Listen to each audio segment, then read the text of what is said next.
Para fecharmos esta sequência de ordenanças, temos um quadro de grande beleza do culto, juntamente com o gozo do país, segundo as promessas de Deus, quadro cheio de ensinamentos para nós também.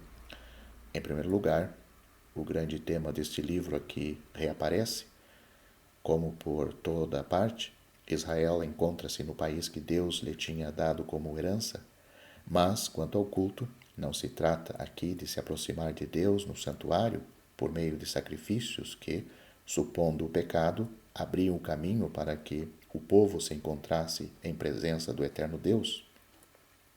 Goza da promessa e apresenta-se como adorador, dando ações de graças como tendo este gozo. Ao apresentarem as primícias da terra prometida, tinham de se dirigir ao lugar onde o Senhor tinha colocado o seu nome. Qual era, pois, o espírito desse culto? Em primeiro lugar, era baseado na confissão aberta que o povo estava em pleno gozo do resultado da promessa de Deus. Hoje, declaro ao Senhor, teu Deus, que entrei na terra que o Senhor, sob juramento, prometeu dar a nossos pais. Versículo 3. Está aqui o primeiro traço desse culto, a verdadeira profissão de estar no gozo do resultado da promessa. É reconhecer a fidelidade de Deus na comunhão atual da sua bondade. Lá em cima, a oferenda era apresentada. Depois, na presença do eterno Deus, o adorador fazia confissão da redenção e da libertação do povo. Um Ciro, que ia morrer, tinha sido seu pai. Depois, quando seus filhos, oprimidos pelos egípcios, tinham clamado ao eterno Deus, e o eterno Deus os tinha ouvido, os tinha libertado com mão poderosa e os tinha feito entrar, manifestando o seu poder no país de que agora gozavam. O segundo traço do seu culto é, pois, a confissão do que tinha sido a sua miséria, da sua incapacidade no passado e que a sua redenção tinha sido cumprida somente pelo Senhor, a quem eles eram devedores de todas aquelas bênçãos. Ali, o adorador dirige-se diretamente ao eterno Deus, oferecendo-lhe as primícias dessas bênçãos.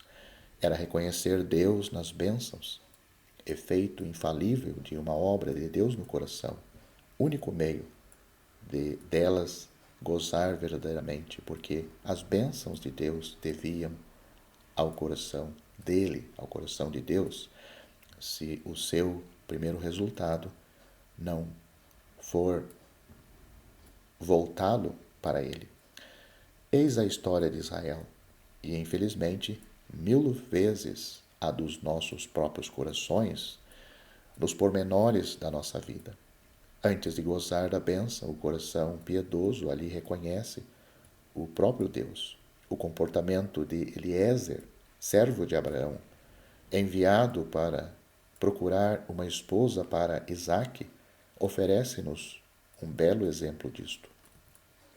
Em seguida, é acrescentado: alegrar-te-ás por todo o bem que o Senhor teu Deus te tem dado.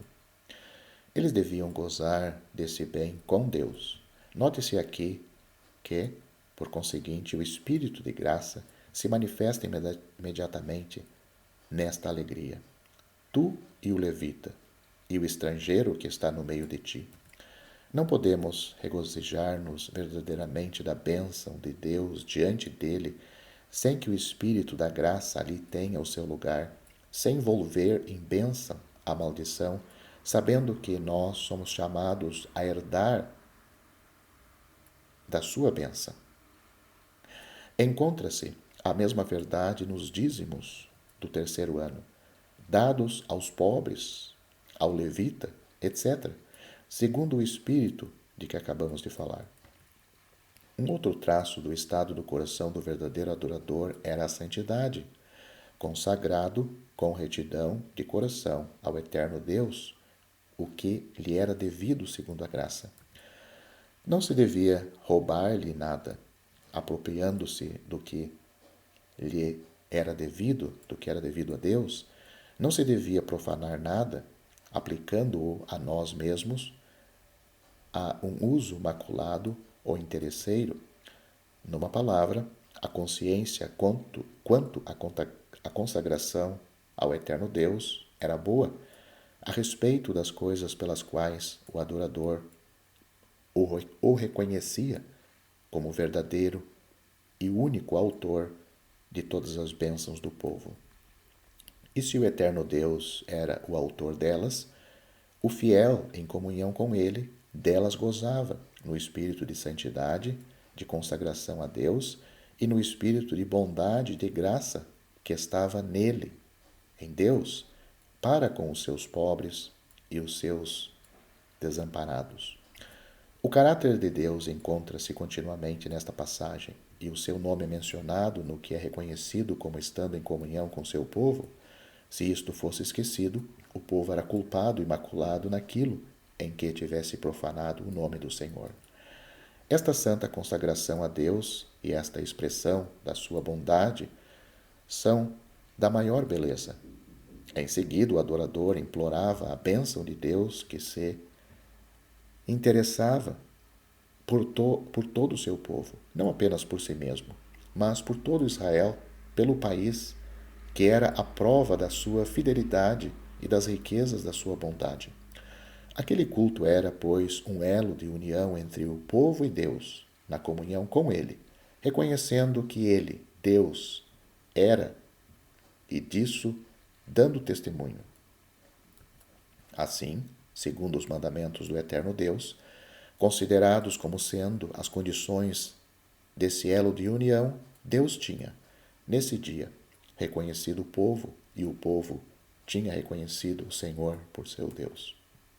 Após isso, vem a sanção, isto é, o que dá vigor à sua lei, nas consequências, bênção ou maldição, que deviam corresponder à obediência ou à desobediência. O capítulo 27 e os 2 seguintes tratam deste assunto.